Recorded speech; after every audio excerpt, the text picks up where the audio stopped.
Hello, and welcome to today's story. If you enjoy this kind of content, don't forget to hit the like button and subscribe for more. The story you're about to hear is based on accounts and rumors. Its full truth can't be confirmed. Now sit back, relax, and let's dive right in. I'd only been a bus driver for 5 days when they offered me the night shift. Not just any night shift.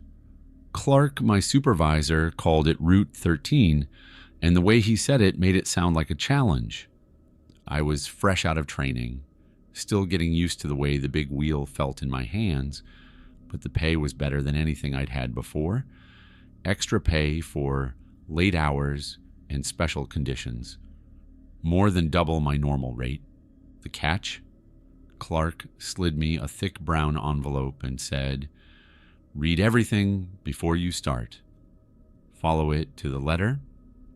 Inside the depot's break room, under the stale hum of the vending machine, I tore it open.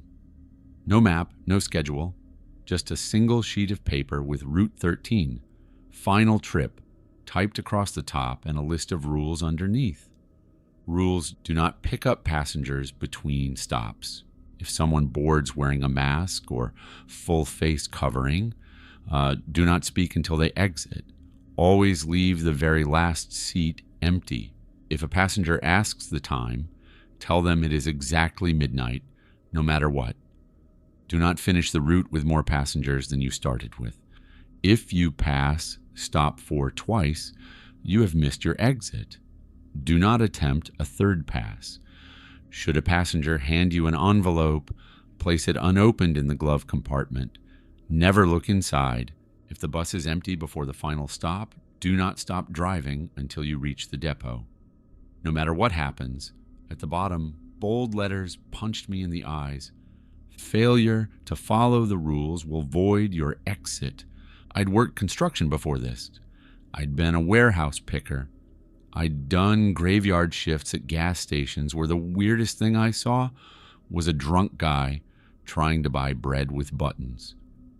These rules, they read like someone was trying too hard to be spooky. Still, I folded the paper and slipped it in my jacket. Rules were rules, and double pay was double pay. It was just after 11:30 p.m. when I eased the bus out of the depot. Wipers thumping against a drizzle that painted everything slick. The streets looked abandoned except for the occasional cat darting under cars. The first stop was empty. Just an old shelter with peeling paint and the sound of rain ticking against the roof. At the second stop, 2 passengers climbed aboard without looking at me.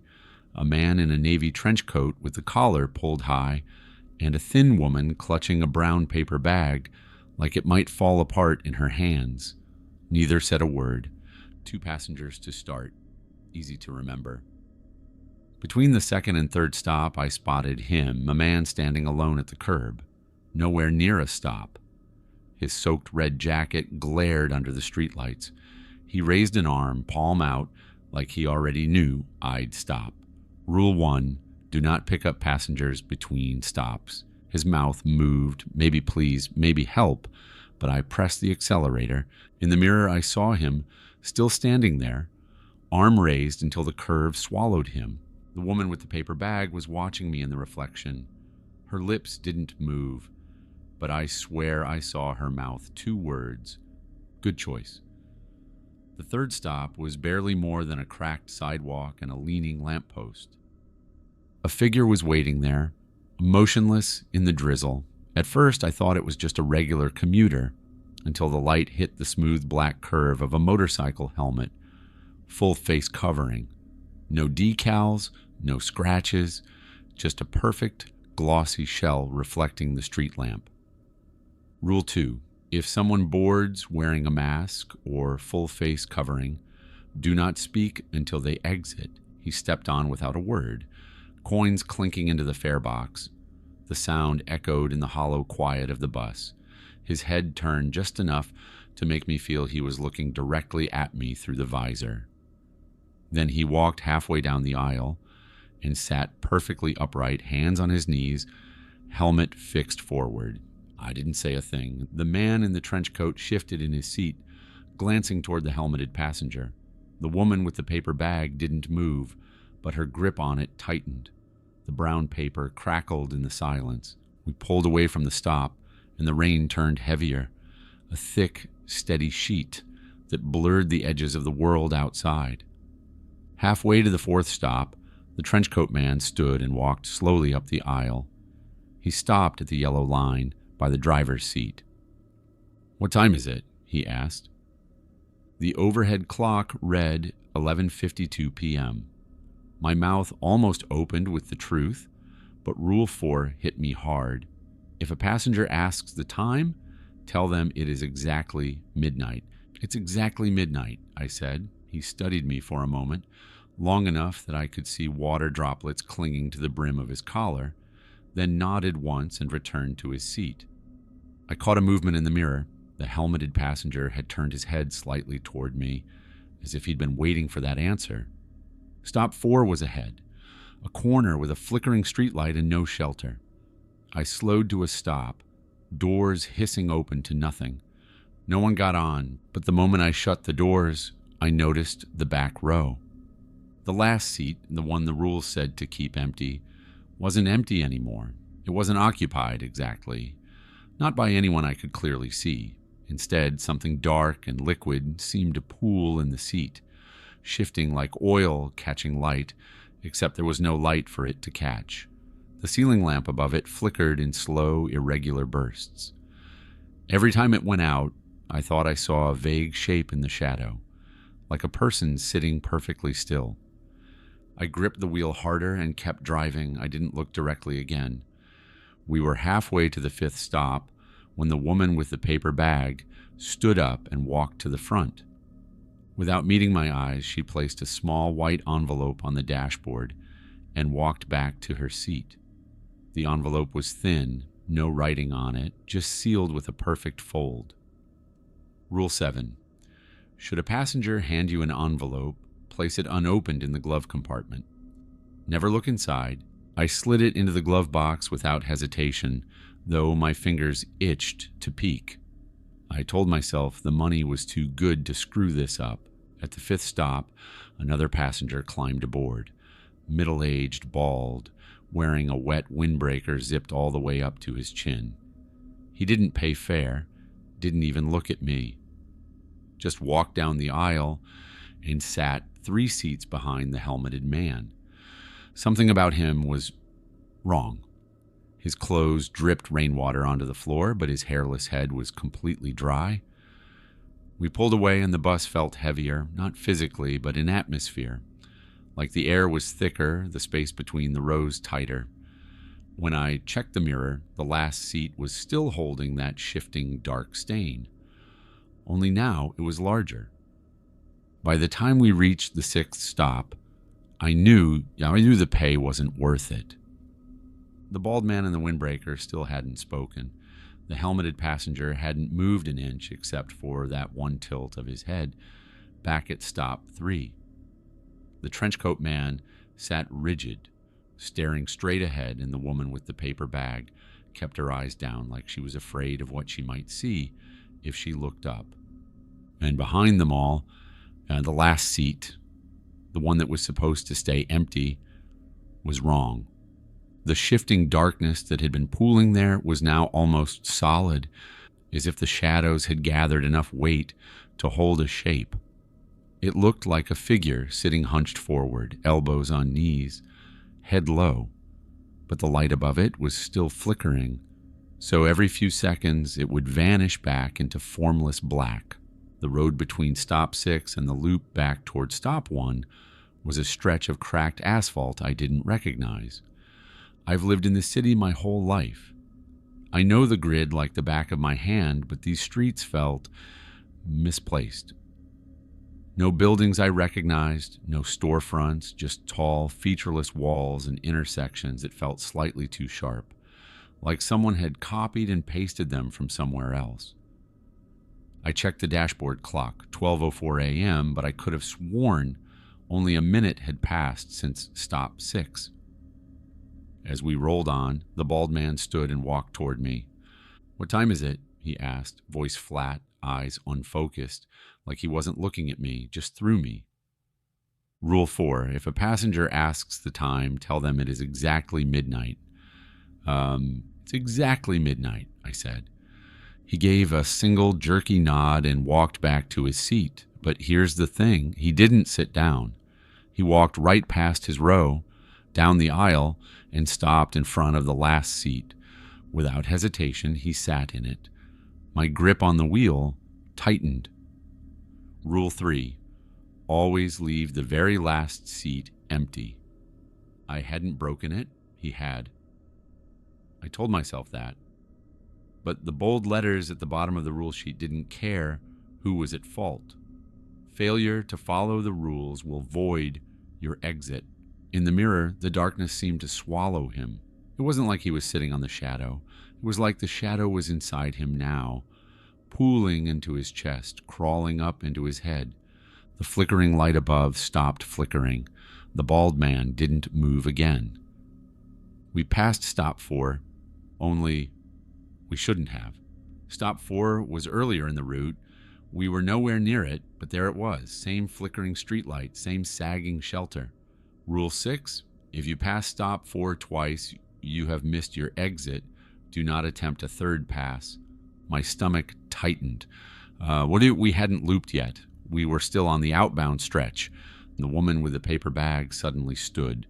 She walked up to me fast, voice low and urgent. You're going to see it again, she said.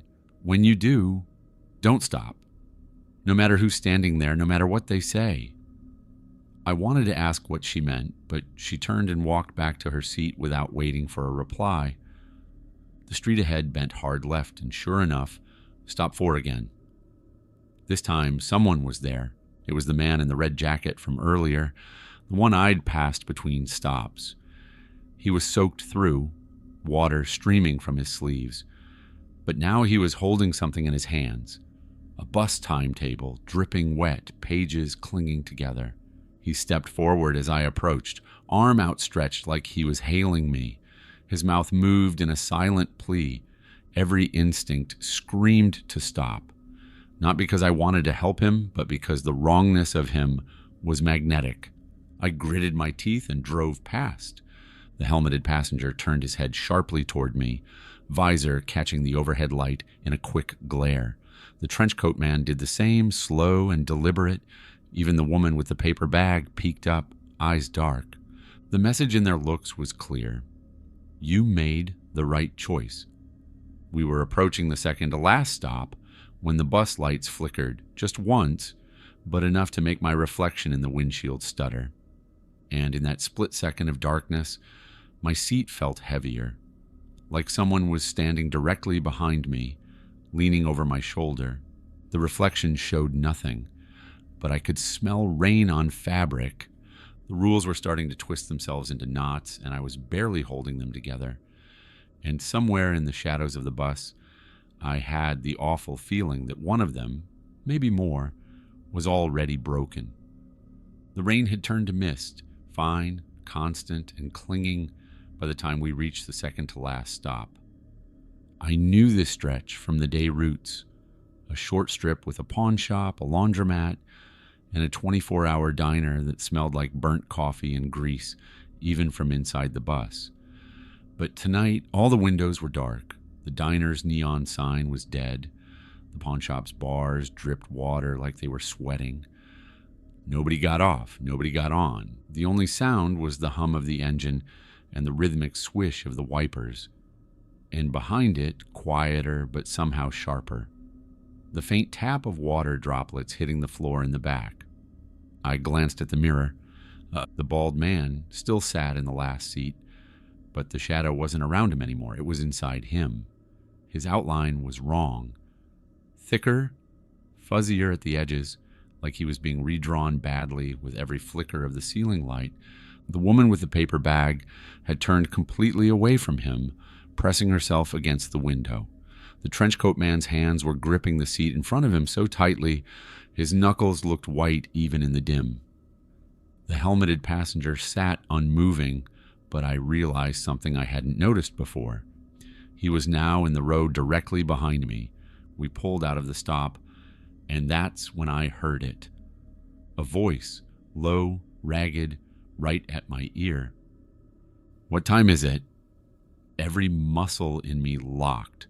The voice wasn't coming from a passenger. It was coming from the space just behind my head, the space that should have been empty. Rule 4, if a passenger asks the time, tell them it is exactly midnight. "It's exactly midnight," I said, my voice too tight. There was no response, no sound of footsteps moving away, just that cold, damp smell of rain-soaked fabric lingering right behind me. We turned a corner, and there was stop 4 again, third time. Rule 6, if you pass stop 4 twice, you have missed your exit. Do not attempt a third pass. The man in the red jacket was there again, but this time he was closer. Not on the curb. In the road, directly in the path of the bus. His face was pale and fixed, mouth stretched too wide in a grin that didn't reach his eyes. The bus lights glinted off water running down his cheeks, and his timetable was gone. Now he held an envelope. Rule 7. Should a passenger hand you an envelope, place it unopened in the glove compartment. Never look inside. I didn't stop. I swerved slightly, just enough to miss him, but in the mirror, I saw him standing in the lane, watching us go. Envelope still held out. The helmeted passenger was now leaning slightly forward in his seat. The visor caught the dim light, and for a fraction of a second I saw my own reflection in it. Only my eyes were closed. The road narrowed. The walls on either side of the street drew closer, higher, until it felt like we were driving between two massive black slabs. No signs, no windows. The mist thickened until the headlights showed nothing beyond 30 feet. That was when the bald man finally moved. He stood from the last seat, the shadow peeling off him like smoke, but instead of falling back into the seat, it stuck to the ceiling. It spread across the roof of the bus like ink in water. Rippling, the bald man walked toward the front, each step unnervingly slow, his shoes leaving no sound. As he passed the helmeted passenger, the helmet tilted upward to follow him. He stopped in front of me. His face wasn't right anymore. The skin was too smooth, stretched thin like wax that had started to melt. His eyes were too far apart. His mouth was barely a slit, but it opened enough to speak. "You started with 2, he said, in a voice like wet gravel. "You will finish with more." I realized then the rules weren't to protect the passengers from me. They were to protect me from the passengers. The shadow above the bald man dropped, not down onto him, onto the floor in front of me. It began crawling forward, sliding up the steps toward my seat like liquid climbing uphill. The woman with the paper bag was now sobbing quietly, rocking back and forth. The trenchcoat man's lips moved like he was praying. The helmeted passenger stood. Slowly, I jammed the accelerator, but the road ahead wasn't a road anymore. It was just black. Not darkness, black. A solid wall of it stretching from the ground to the sky. The bus rolled to a stop on its own. The bald man stepped down the stairs into the black. The shadow followed. The helmeted passenger was next.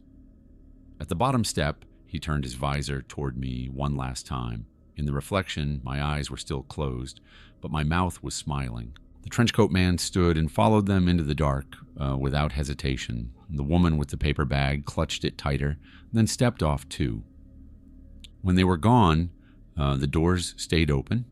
The interior of the bus was silent except for the faint sound of water dripping in the last row. I turned. The last seat wasn't empty anymore. Someone was sitting there, wearing a soaked red jacket. The figure stood and began walking toward me. I pressed myself against the wheel, but they didn't stop until they were inches away. They reached into their pocket and pulled out an envelope. White, perfectly dry, despite the wet jacket. I didn't take it, and they set it gently on the dash.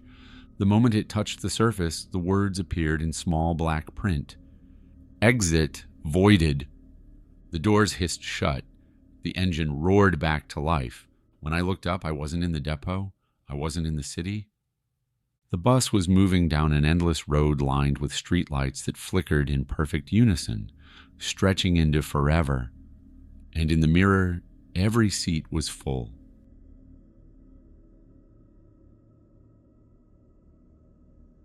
Thanks for listening. I really enjoyed putting this story together for you. If you liked it, hit that like button, subscribe for more stories, and share it with someone who's into this kind of stuff. See you next time.